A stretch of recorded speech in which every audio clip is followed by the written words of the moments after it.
Magandang umaga po sa inyong lahat. Hoy, Sa dali di. araw na ito, gumawa po tayo ng sariwang kalamansi po. Yan po, ang daming bunga po. So, mamitas po tayo dahil gamitin po natin sa aking lulutuin na gulay. Gulay po ang ulam namin. So, yan po.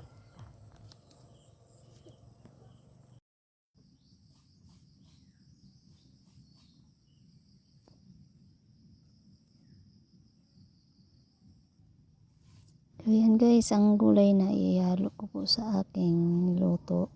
At lagyan ko po siya ng isda po.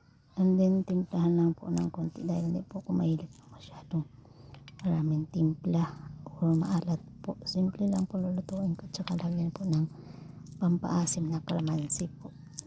So, ayan po.